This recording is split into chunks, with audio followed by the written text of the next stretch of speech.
जो अगर 50 गो delivery patient Rajnagar PSC में पहुंच रहा है तो केवल 5 गो नॉर्मल डिलीवरी होता है और 45 गो पेट खोला जा रहा है। और ये पेट कहाँ खोला जा रहा है? तो राजनगर के अवैध नर्सिंग होम में। बताता हूँ अवैध नर्सिंग होम का मतलब क्या होता है, ये मैं आपकी जानकारी दे देता हूँ, पहले सुन लिया जाए। न यहाँ डॉक्टर का बोर्ड लगा है, न यहाँ ओटी रूम का व्यवस्था है, न ओटी लाइट का व्यवस्था है, न वहाँ बेड का व्यवस्था है।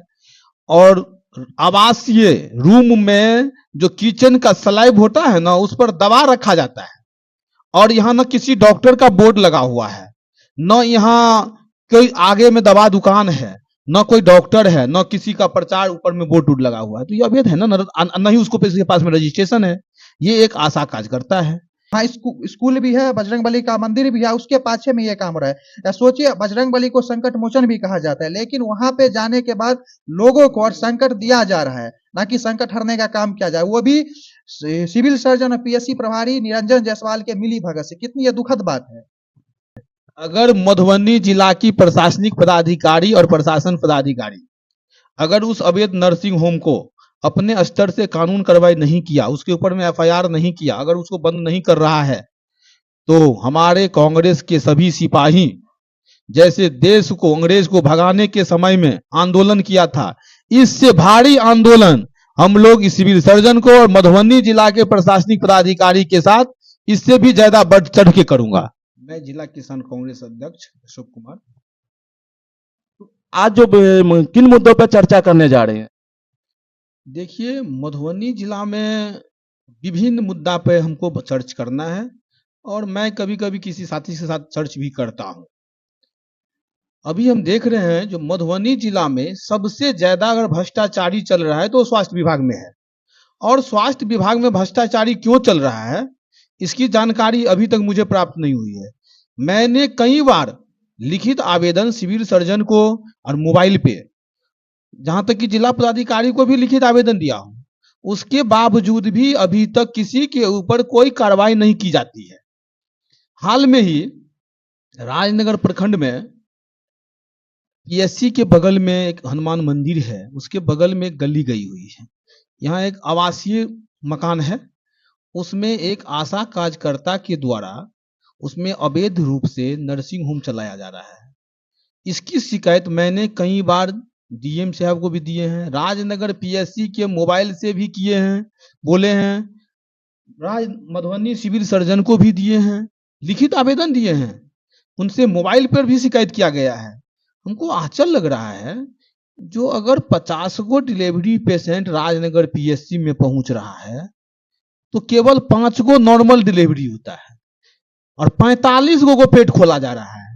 और ये पेट कहाँ खोला जा रहा है? तो राजनगर के अवैध नर्सिंग होम में।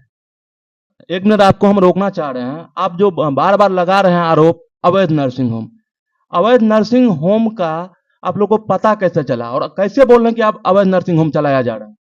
मैं बताता हूं अवैध नर्सिंग होम का मतलब क्या होता है, ये मैं आपकी जानकारी दे देता हूं, पहले सुन लिया जाए। न यहाँ डॉक्टर का बोर्ड लगा है, न यहाँ ओटी रूम का व्यवस्था है, न ओटी लाइट का व्यवस्था है, न वहाँ बेड का व्यवस्था है। और आवासीय रूम में जो किचन का स्लैब होता है ना, उस पर दवा रखा जाता है।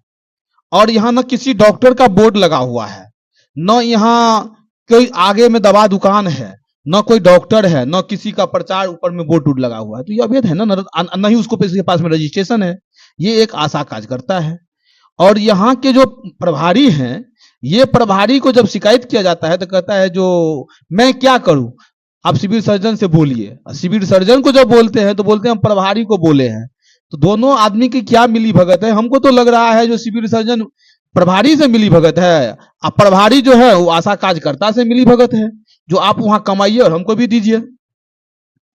आप लोग जो बार बार शिकायत किया जा रहा है तो उस पर क्या पदाधिकारी का जो कोई कदम नहीं, ठोस कदम नहीं उठाया जा रहा है पदाधिकारी के द्वारा, तो उस पर आप लोग का क्या निर्णय है और क्या आगे का क्या प्रक्रिया है?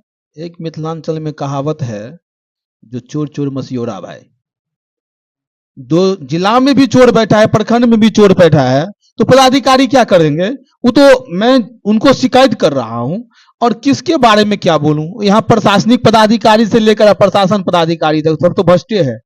और कुछ छंद दलाल है मधुबनी जिला में जो इस भ्रष्ट पदाधिकारी को यहाँ पे पोस के रखते हैं, बैठा के रखे हुए हैं। क्या बताऊं और कितना कितना बताऊं, अब बोलिए। और कहिएगा तो मैं खोल के ही बता सकता हूं, मुझे कहने में कोई हिचक नहीं है। आप तो बहुत बड़े संगठन से आते हैं, ऑल इंडिया कांग्रेस से भी जुड़े हुए हैं, तो इस पे आपका पार्टी का क्या स्टैंड है? मैं जिला किसान कांग्रेस के बैनल तले कई बार पुतला दहन, धरना प्रदर्शन, रोड जाम, चक्का जाम मैंने किया। मेरे ऊपर लाठी भी चार्ज हुई है। ये जो भी एसडीओ साहब है उसके द्वारा मेरे ऊपर लाठी भी चार्ज किया गया था। मैंने ट्रैक्टर से रोड को जाम किया था जबकि किसान आंदोलन चल रहा था।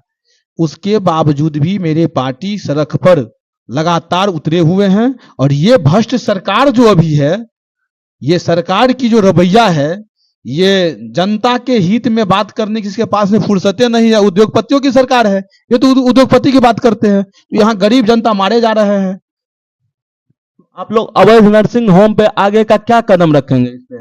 अगर मधुबनी जिला की प्रशासनिक पदाधिकारी और प्रशासन पदाधिकारी अगर उस अवैध नर्सिंग होम को अपने स्तर से कानून कार्रवाई नहीं किया, उसके ऊपर में एफआईआर नहीं किया, अगर उसको बंद नहीं कर रहा है, तो हमारे कांग्रेस के सभी सिपाही जैसे देश को अंग्रेज को भगाने के समय में आंदोलन किया था, इससे भारी आंदोलन हम लोग इस सिविल सर्जन को और मधुबनी जिला के प्रशासनिक पदाधिकारी के साथ इससे भी ज्यादा बढ़ चढ़ के करूंगा। जी, मेरा नाम अंकित झा हुआ, अध्यक्ष राजनगर विधानसभा युवा कांग्रेस। तो आप तो विधानसभा, राजनगर विधानसभा से आते हैं, और आपके विधानसभा में जो ये अवैध रूप से नर्सिंग होम चला रहे हैं, तो इस पे तो आप लोग को ठोस कदम उठाना चाहिए। नहीं, निश्चित रूप से जब से हम लोगों के संज्ञान में ये चीज आया है, हम लोग ठोस कदम उठाते हुए, और जैसे कि बड़े भाई किसान कांग्रेस के जिला अध्यक्ष अशोक भैया ने कहा है कि हम सिविल सर्जन और पीएससी प्रभारी को भी इस बारे इस घटिया काम से अवगत कराए हैं, लेकिन न तो पीएससी और सिविल सर्जन के द्वारा कोई ठोस कदम उठाया गया है। ऐसे ही हमारे किसान कांग्रेस के वरिष्ठ नेता राजीव शेखर झा जी ने भी अपनी पूरी निष्ठा के साथ सिविल सर्जन और पीएससी के द्वारा इसे संज्ञान में लेने के लिए आग्रह किया था, लेकिन ना तो यहाँ कोई सुन रहा है, ना कुछ यहाँ हो रहा है। पता नहीं अब किस बात को लेकर ऐसे ये लोग कर रहे हैं। किसी का जान जा रहा है, लेकिन किसी को और भी कष्ट होगा। अगर गलत तरीके से ऑपरेशन किया जाएगा, गलत तरीके से कुछ किया जाएगा, तो उसे पब्लिक को नुकसान होता है। लेकिन ना ये सिविल सर्जन पढ़ लिख कर भी, ना पीएससी प्रभारी पढ़ लिख कर भी समझ पा रहे हैं। इतने बड़े नौकरी पाने के लिए लोगों को दिन रात मेहनत करना पड़ता है। एक अच्छे इंसान बन के, मान लीजिए जिसको कहा जाता है जिसको शिक्षा होता है वो एक अच्छा इंसान होता है, लेकिन ये शिक्षा पाने के बाद भी, शिक्षा इनके पास अत्यधिक होने के बाद भी एक अच्छे इंसान नहीं बन पा रहे हैं। सोचने वाली बात है, राजनगर एक पावन धरती है, वहां पर ये घटिया घिनौना काम हो रहा है। कितनी बड़ी ये दुखद बात है। जहां तक हम लोगों की बात, तो युवा कांग्रेस, किसान कांग्रेस, मेन कांग्रेस सभी एकजुट होकर इस अवैध नर्सिंग होम हो या किसी भी तरीके से गलत काम हो, उसके खिलाफ हमेशा से मुखर रही है और आगे भी रहेगी। क्योंकि हम लोग कांग्रेस पार्टी और राहुल गांधी जी के सिपाही, ना डरने वाले हैं, ना घबराने वाले हैं और ना बिकने वाले हैं, ना हम लोग को कोई मैनेज कर सकता है। आपको बता दें कि अक्सर आपको भी पता होगा कि नीतीश कुमार के राज में बताया जाता है कि अफसरशाही है, और अफसरशाही यहाँ पे बातों से नहीं सुना जाता, आंदोलन करके सुनाया जाता है। तो आप लोग क्यों नहीं आंदोलन के जरिए क्यों नहीं सुनाया जा रहा है? देखिए, हम लोग कांग्रेस पार्टी से आने वाले हैं। कांग्रेस पार्टी के लोग गांधी जी के विचार को मानते हैं। हम लोग पहले आराम से एक जो शांतिपूर्ण तरीके से होता है वो अपनाते हैं कि अगर इससे मामला सुधर जाए, अगर इससे मामला सही हो जाए तो हम लोग आंदोलन नहीं करेंगे, क्योंकि अहिंसा परमो धर्म है, इसलिए हम लोग हिंसा नहीं फैलाना चाहते। लेकिन आंदोलन जब होगा तो लोग भी और जगेंगे, ये मामला दूर दराज तक जाएगा। हम आपको बीच में रोकना चाह रहे हैं, हम हिंसा के बारे में नहीं बतला रहे हैं। आप अहिंसा के माध्यम से ही जगाइए, प्रशासन को जगाइए। बिल्कुल, लेकिन ये सरकार, हम हिंसा नहीं फैलाएंगे, लेकिन जब पब्लिक के बीच ये बात जाएगी तो पब्लिक निश्चित रूप से उनके अंदर जब ये भावना जागृत होगी कि आज तक हम लोगों के क्षेत्र के लोगों को यहाँ पे लूटा जा रहा था, तो हिंसा आंदोलन से ही हिंसा के तरफ वो आंदोलन जा सकता है। इसलिए हम लोग चाहते हैं कि ये मामला आराम से ही, और ना किसी इसमें प्रभाव, ना कि ज्यादा हम लोग ये लगाए, और आराम से ये काम जो है बंद हो जाए शांतिपूर्ण तरीके से। लेकिन ये ना प्रशासन ये काम पर मान रही है, ना हम लोग को लगता है अब आंदोलन करना ही पड़ेगा। और एक बात और कह देते हैं कि आप लोग भी हमारा हाथ मजबूत कीजिए, क्योंकि आज के समय में गोदी मीडिया बहुत है निश्चित रूप से हम चाहेंगे कि गोदी मीडिया को भी इस मसले पर यहाँ पार्टी पॉलिटिक्स को न देखते हुए यहाँ जनहित के मुद्दे पर कांग्रेस पार्टी से भले ही आपको व्यक्तिगत कोई दुश्मनी हो, बात हो, लेकिन यहाँ पे जनहित के मुद्दे पर आप हम जैसे कांग्रेसी का हाथ मजबूत कीजिए, ये बात दूर दराज तक पहुंचाने का काम कीजिए। आपको बता दें कि शायद आपको भी अच्छी तरह से जानकारी होना चाहिए कि जहां आपके पे आप आरोप लगा रहे हैं नर्सिंग होम, अवैध नर्सिंग होम चलाया जा रहा है, वहां से चंद मीटर की दूरी पे राजनगर थाना भी है। क्या आप लोग थाना में शिकायत किए हैं? थाना में भी शिकायत हुआ है। कल हमारे किसान कांग्रेस के जिला अध्यक्ष जी ने भी थाना प्रभारी को फोन किया था, और हम चाहते हैं कि क्योंकि इनके द्वारा मुद्दा ये उठाया गया, इसलिए चाहते हैं कि अभी यही आगे आकर के किसान सभी प्रशासन से बात करें। अगर ऐसी नहीं होती तो हम लोग भी बात करेंगे, लेकिन हमको नहीं लगता है कि ये किसी के द्वारा सुना जाएगा। ये आंदोलन का रूप पकड़ के ही रहेगा, क्योंकि हम लोग नहीं कभी ये बर्दाश्त कर पाएंगे, क्योंकि हम लोग राजनीति के साथ साथ एक समाज सेवी भी हैं, और किसी की जान बचाने के लिए जब कोई हॉस्पिटल में परेशान होता है, किसी का कॉल आता है, तो दिन रात जग करके उनको बचाने का काम करते हैं, उनको हर संभव मदद करने का काम करते हैं। तो हम लोग नहीं चाहते हैं कि कोई आम पब्लिक, कोई गरीब मजलूम को किसी प्रकार की नुकसान, और वो भी राजनगर की पावन धरती पर। जहां ये काम हो रहा है वहां बजरंग बली का भी मंदिर है, और हाई स्कूल माता सरस्वती जिनको माता सरस्वती का मंदिर स्कूल को ही कहा गया है। मंदिर जहां माता सरस्वती की मूर्ति होती है, उससे अत्यधिक मां सरस्वती की मान्यता स्कूल कॉलेज में ही होती है।